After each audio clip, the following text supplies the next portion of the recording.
I grew up in the church. My mom took me to church even before my dad started going. I used to go to a church down in Palm Beach Garden called Maranatha. It's changed names probably plenty of times by now. But that's my first memory of church. And I don't ever remember a time where I wasn't in church or a time that I didn't believe in God and have some sort of faith. I'm really grateful to my parents for seeing that as a value so that it was, a tool that I could have for my life. And when I was in, I guess probably around kindergarten or first grade, we started going to First Baptist Church of Tequesta, where I stayed until I was 12. And in that church is where I got a lot of my religious upbringing. And through some sermons, and maybe if you've ever been in conversation with me, you've heard about that time in my life. Though my parents weren't like my church was very fear-based. It was very do's and don'ts. And it was very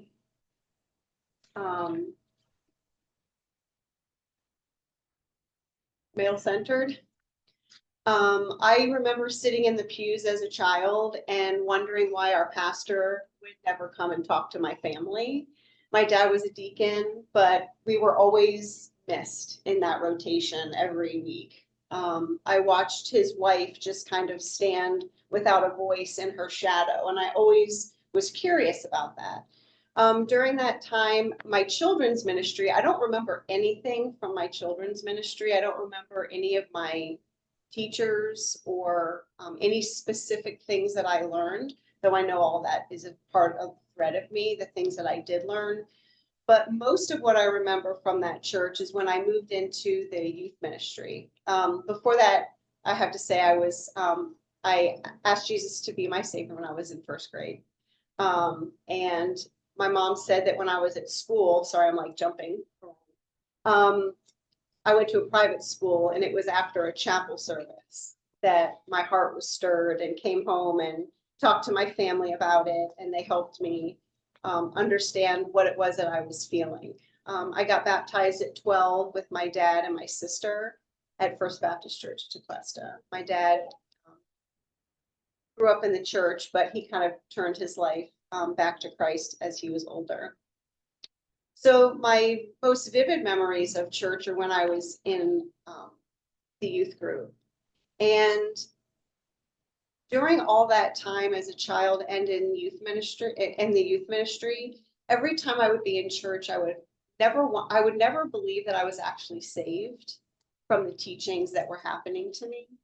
The pastor would say things like, before communion, he would say, if you have anything wrong between you and your brother, you need to not take communion, because if you do, and there's even a hidden sin somewhere in your life, and you take communion and something bad happens, you'll know why.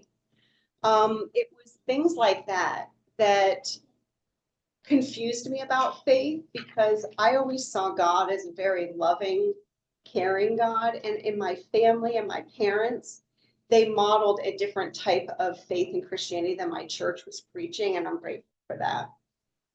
In youth group, we would be shown videos about the tribulation period, where you and somebody are riding in a car and the driver goes to heaven and you weren't saved, and now you're just in this out of control car crashing and just screaming and fire burning and people putting the mark of the beast on you. And that was how I was raised in church. And I don't think my parents knew really about all of those things. And so faith for me was awkward, and so after the age of 12, no, actually about the age of 15, my sister and I started talking to my parents about like things that were happening in the youth group, and we felt it was time to leave. And so from there, we moved to a Nazarene church in Stewart. And that was the first time that I experienced faith that was not based on fear. The Nazarene church was more open in their worship. people were raising their hands, people were clapping their hands, and I saw something I'd never seen before.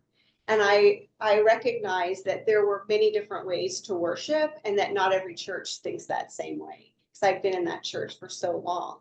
And though I never took those harmful things upon me in terms of my own beliefs, it definitely informed how I related to Christ. I shared in my most recent sermon about burning all of my CDs around a campfire. Well, that happened at this second church, this Nazarene church. They were very hyper spiritual. So I went kind of from one extreme to the other, and I didn't feel very comfortable really in either of those places. And so from there, I moved to a Assemblies of God church upon graduating from high school. And there I was a part of a church where people were speaking in tongues and so many different things. And once again, I'm in a church that's very different from where I was. And it was very instrumental in my faith because, again, it helped me recognize that your faith develops over time. And the way you feel about your faith and God changes over time. And that it was my responsibility to figure out the things that I believed, why I believed them, and not just believe things that were taught to me. And there I was just graduating from high school, and I was already volunteering in youth ministry.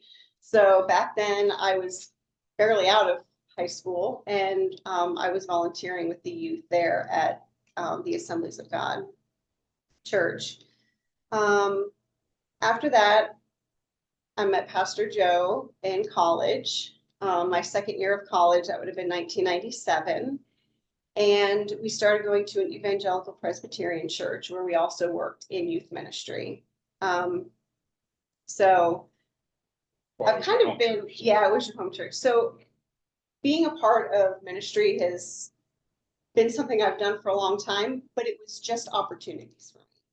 It never felt like a calling. I didn't do it because I felt like God was asking me to. It just, I enjoyed it. When I was a child, I always knew that I wanted to be a teacher from a very, very young age. And I never wavered from that. So as soon as I got out of high school, I went straight to school to become a teacher. And I graduated in 2001 from Palm Beach Atlantic University with a bachelor's of education and a specialization in pre-K through primary grades and a English as a second language endorsement. I graduated in May, and I started my first job in Atlanta in August. So we went up there. Pastor Joe was going to get his master's degree, and it was overwhelming at first to try to manage everything. I found myself getting overwhelmed and leaving every day a little frustrated, a little tired. And after a few months of that, I said, you know, these are people's children. I have a huge responsibility to these kids to be something for them that maybe nobody else will be. And it was then that my life changed. I was able to have a classroom full of kids and not raise my voice. I had a classroom full of kids where we could just find ways of doing things around the room where all the kids felt like they were loved and cared for. I was at that school for 4 years. We had Haley, and then we bought a house. And so I had to move schools. I didn't know where to go, so I just picked a school that was close by, and that was Chapel Hill Elementary School. It was an all-black school, and my first year, I think I probably was the only white person there. Maybe there was one other, and it was amazing. I learned so much about myself. I learned so much about other people. Being in Florida and then also in a small private school, most of my journey was, you know, very white and Caucasian. And so this was a really amazing experience for me, the multicultural school and now going to the all-black school. I wasn't sure how I would be received there. And I think there were probably some people who wondered why I was there. But it didn't take but one school year before parents were requesting me as their child's teacher. It was always very humbling. Um,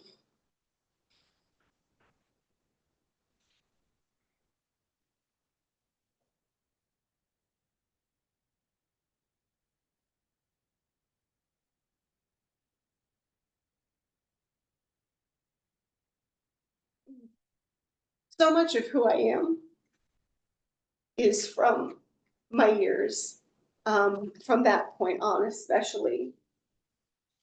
My students, I always worked in very difficult areas,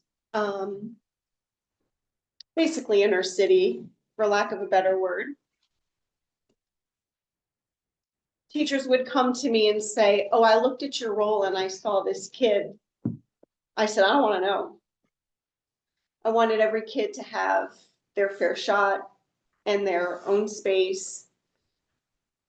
I loved the worst of the worst, so to speak. If they were a problem student, I wanted them because I knew that if I could have them in my room for those 7 hours a day, I could give them a space that they didn't have necessarily at home and to be that safe space for them. So again, when you want to provide that kind of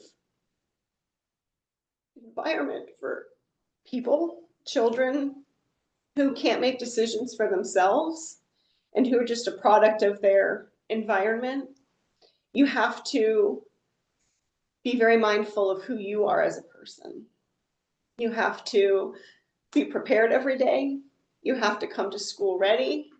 You have to study, and you have to be the best at what you do.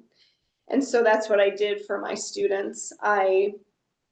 I would go to every training I could go to. I would sign up for everything. I would read stuff. Lesson planning was my favorite thing to do, and the teacher said I was crazy, but I love lesson planning, and I still do. It's still my favorite thing because when you lesson plan, you know exactly what you're doing, and all your energy is spent with the kids, not trying to manage behaviors or figure out what you're supposed to do. When you can over plan, then you're prepared for whatever will come. And what I found in that time is that when you love what you do, which if you've gotten an email from me, you see that. I started that back in 2001 when I first started teaching. When you love what you do, people don't like that. People feel threatened by you if you love what you do.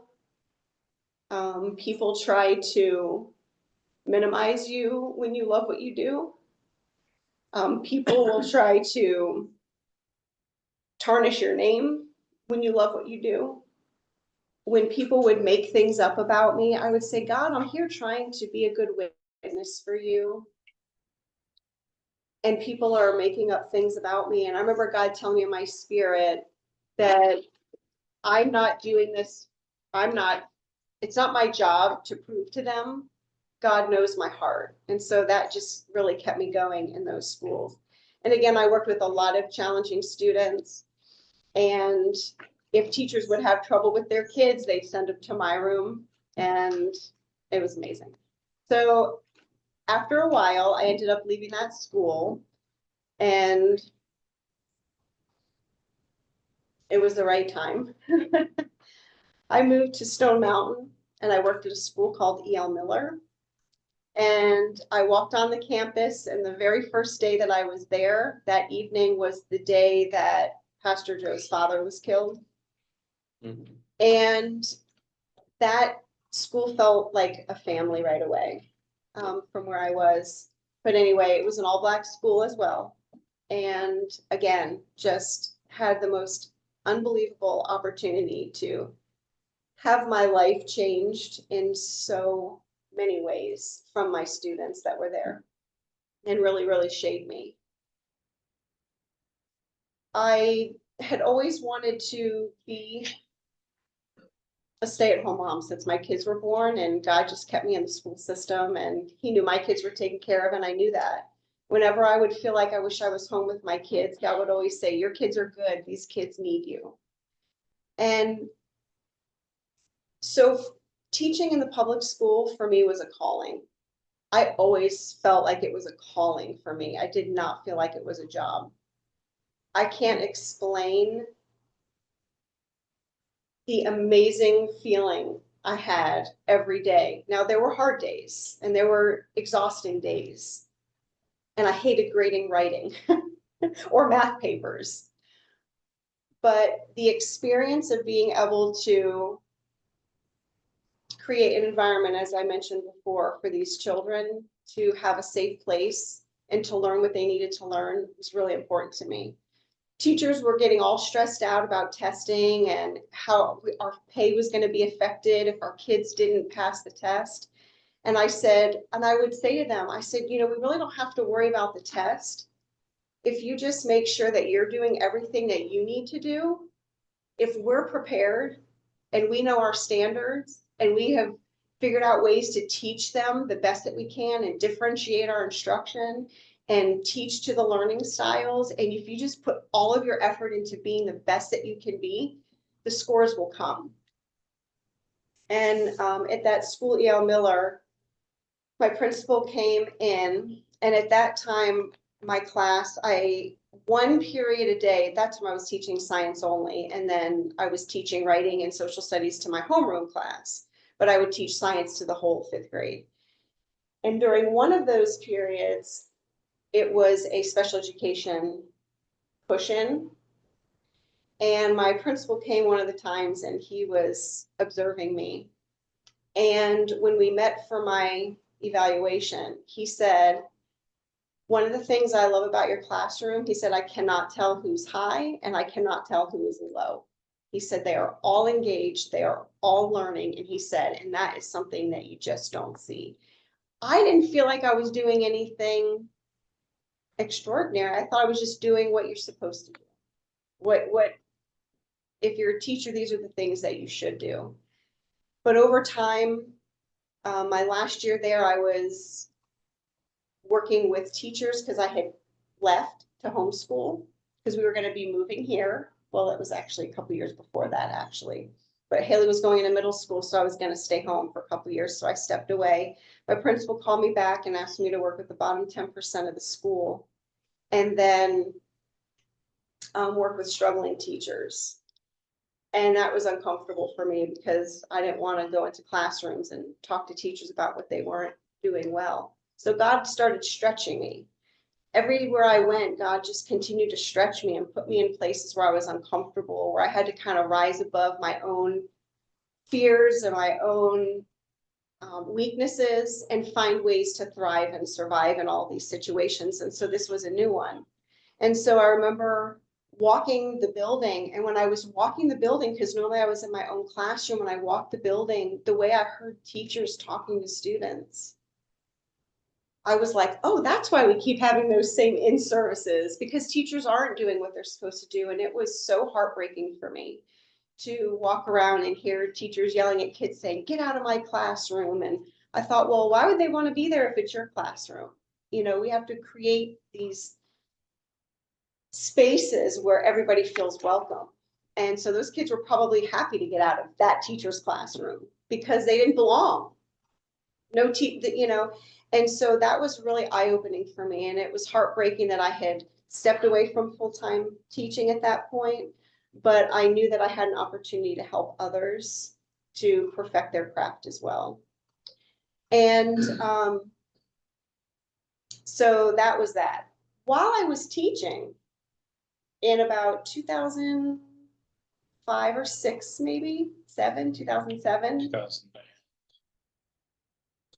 2009. 2009. So while I was teaching my 8th year of teaching, the church that I was in at that time had an abrupt opening at the church. And they asked me to, kind of step in. And I was like, oh, yeah, sure, I could step in. 2000. And they were like, oh, we'll pay you a little. I was like, you don't need to do that. No, we're going to pay you a little. I was like, it's fine. I can teach. It doesn't matter where I am. I'll just be teaching. So that's actually where I started in children's ministry, was around 2009, 2010. But it was, to me, it was just teaching. I did not see myself as a minister. I didn't see myself as a staff member, really, even though I was.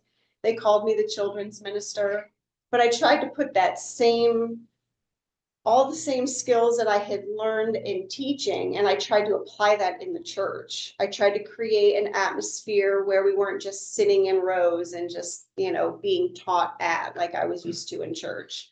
I tried to create activities where the kids could make things and take it home. So if it was sitting on the windowsill or on the refrigerator, that they could, even if they forgot the lesson, that they could see that thing and remind them where they made it. Because one of the things I learned is that the kids are going to remember maybe 5 or 10% of what I teach them. They're not going to remember every story.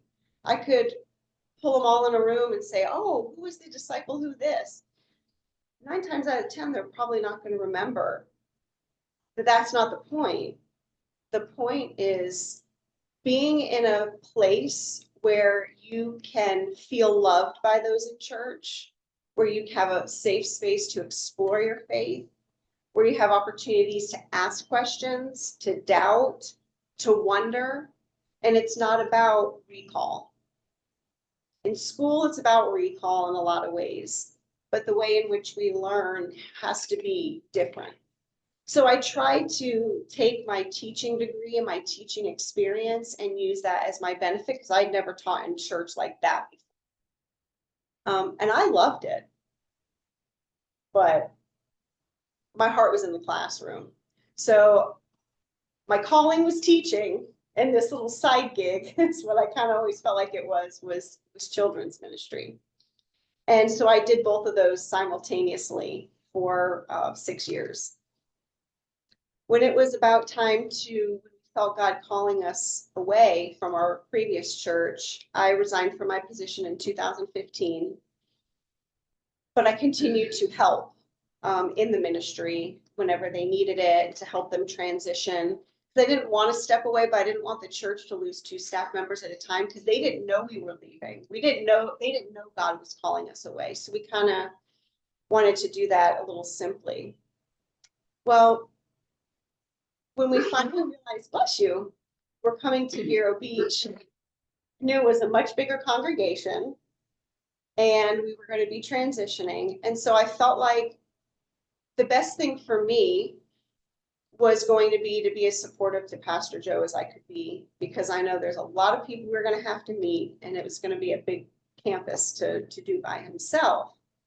And so I had no intentions of working at a church. I stated that many times, because for the first time since I was 16 years old, I wasn't going to have a job. I was going to just be home with my kids, something that I had wanted for so many years. And this opportunity finally was going to happen for me. So working was not in the plan for me. And when we arrived at First Baptist, the children, there were a few children here, and the person who was over the children left. And so I had children, so my children were going to be going to those ministries, but there wasn't anybody there for them. And at that time, it was just Sunday school. Kids were staying in church, so it was just Sunday school. It was no big deal. And Mr. Fred, for those of you who were here, was a very old gentleman who used to go and pay the kids $1 if they brought their Bibles and in church. And so I was asked if I could just kind of like oversee, and we had a curriculum at that time, you just have to read the curriculum, teach it to the kids, and that was fine. So I did that. And before we even came, Carl Volgarino had pulled me aside during the weekend that Pastor Joe preached for the call. And at that time, he was driving around picking up youth all over the county and bringing them here for youth group. And it was rough. And he was like, when you come here, I need you here to volunteer and help me. He was volunteer also. And I said, that's easy. I've been working in the inner city for 15 years. I'm like, I am here. So when I got here, I did start volunteering with Carl Volgarino right from the beginning. I used to drive the van with him. Shortly after that, Carl left. This part is not in here. I didn't put any of this in here. But Carl left probably several months after we got here. Maybe, yeah, not long after we were here, Carl stepped away. And so I just felt such a heart for those kids. So I stayed helping with the youth, and I was then helping with the children in an even bigger capacity. Yes, Dylan was 4 back then. And so was Allie. She was 4. Ella had a pacifier. Willow was here. Tegan was here. So many of our kids that are still here were there. And here I was, still working in ministry. I wasn't employed, but I was working in the ministry. And I was kind of okay with it, but I didn't want to be on staff. And so it wasn't long after that that some of those conversations started to happen. It made me really nervous. One, because we'd only been here a couple of years. 2, I'm married to the pastor, and a lot of people don't know us and don't know me very well. People don't know where I came from. People don't know what I've done. People don't know what I do. And I didn't want there to be any perception that, like, because I'm married to the pastor, I get this sort of like free ticket in the door. I felt God tugging my heart to the ministry, because when I went to my recent Baptist Women in Ministry mentoring cohort and I shared some of these things, one of my partner mentees said to me, "It seems like God always calls you to the places of greatest need." And I had not recognized that until she said that. I said, yeah, I think she's right about that. So there was such a great need here, and I had all the skills to do it. I didn't have a divinity degree. I wasn't ordained, but my education degree was such a powerhouse for me that transitioned into the church very, very well. So at that time, the church asked me about coming on staff, just maybe like 10 or 12 hours a week, to kind of bolster the children's ministry, to give them a little bit more of a quality, and to, the time that I was putting in volunteer, just to kind of make sure to keep that going. And I was like, I said, no, I don't want to do that. And I said, but if you post the job and if you ask other people in the church and nobody steps forward, then I will. I said, because I just want to make sure that every possible avenue is taken, because I don't know that God wants me to do this. And though I felt in my spirit that maybe he was calling me to it, I really, truly, and honestly was trying to run. I really was. We got a children's intern here, and she lasted a few months, and she left. And then it was at that point that I was asked again to come on a little bit more, which I agreed to. In 2018, after working here at the church for a couple of years, I felt a literal shift in my life that is hard to articulate. It is almost identical to the feeling that I had in the classroom. That calling that I felt in the classroom, that drive to be the absolute best that I could be, to improve myself, to try to have as few gaps as I possibly could to the benefit of those in my care. That happened to me in 2018. And I was like, whoa, what is happening? What is this? Anytime I've ever been overwhelmed while here at First Baptist, because it hasn't been easy, I've endured a lot of conversations, some public and some behind the scenes, that have broken me and made me want to walk away. I've written a few resignation letters along the way. But just like in the school, when I was facing adversity from those that I was working with, it was the faces of the children that kept me there. And I feel like that was God preparing me for this space where I would face similar adversities and want to just walk away. But the faces of the kids, I never could fully do it. In 2020, ordination was something that was brought up at my previous church. And as I shared with you before, I didn't see myself as a minister at all. They brought up ordination and I'm like, I don't even do half the work for somebody to be ordained. I didn't have a full understanding of ordination. And so I declined.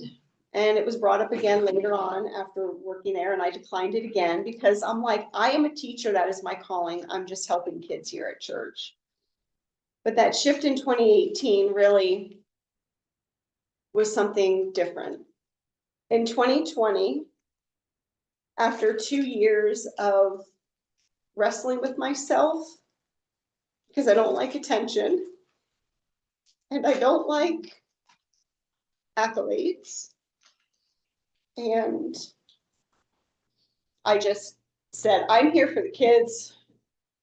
I'm just going to keep doing what God has called me to do because, again, I have those spaces to look at every day. I've got lesson plans to do. I've got classrooms to organize. And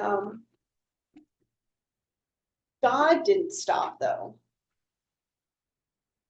And once again, I just found myself just running because I knew that by bringing up ordination, it could cause a huge problem in the church. And I didn't want to be the reason why there was a problem in the church because I was already the reason that there were issues with the church. So Dr. Carter, in our evaluation times, I remember him putting in at least one of the years that he felt like the personnel committee needed to move forward with me in my role. And I don't know if the word ordination was there or not, but that was part of the conversations. So back a few months ago, we started having conversations, and I told Dr. Carter and Pastor Joe that though I know God is calling me to full-time ministry, and that as much as I love the classroom, I know he's called me from that at this time, but I didn't want to do ordination. I knew I needed to, but I didn't want to bring all this stuff up again. I didn't want to bring up the wounds, and I didn't want to be the word in people's mouths in the church. And they said, it's okay. It's time, and God is in control. I will say that it's been since starting to announce it has been very difficult. And it didn't get much better from there for several weeks. And I went to Dr. Carter and Pastor Joe and I said, it's time. So here I am. I do know that God has called me. I don't know why God called me. I don't know how to fully articulate the feeling. I don't know how to fully articulate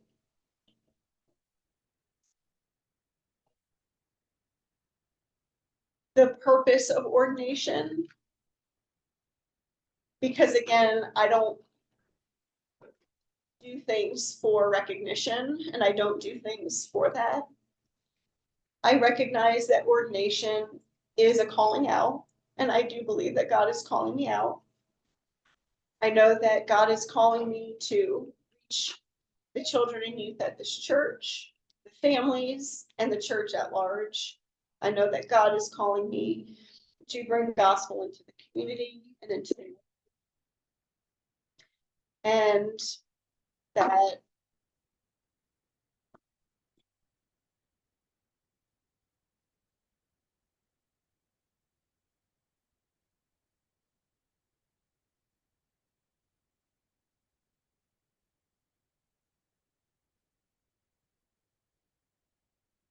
I recognize that all of the things that I have been through and the journey of my faith has brought me to this place for this purpose.